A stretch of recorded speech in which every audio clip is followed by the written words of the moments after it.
The CPIB had conducted as thorough an investigation as it could with the information and powers that it possessed. It turned all the stones it could and assessed the evidence together with the AGC. They concluded that they could not sustain any charges in court. The conduct had taken place overseas. Key witnesses are not available. Key documents are also not available. We got some information from Brazil, but it was not adequate to mount any criminal charge. There were no admissions which could be relied upon to cross the evidentiary requirements.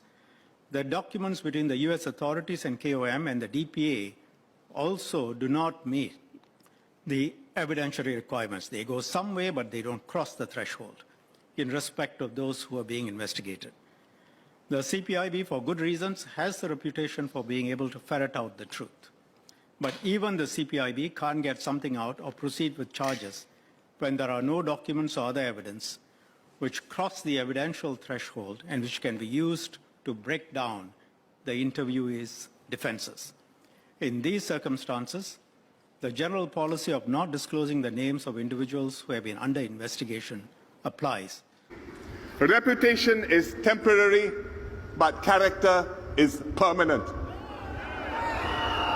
I agree.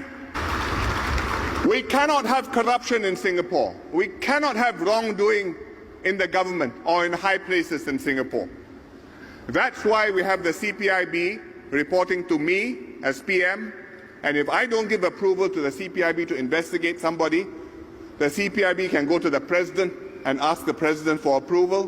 President says yes, CPIB can proceed against the PM. That's why we have the Auditor General's Office, to keep the government straight, to keep our statutory board straight, and once in a while to find out whether the town councils are straight or not straight.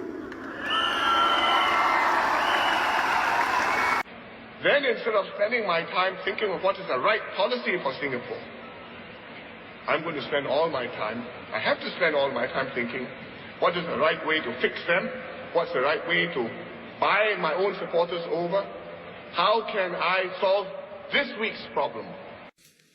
In Japan, the chairman and CEO call press conference, take a deep bow. And in the good old days, they may even commit harakiri.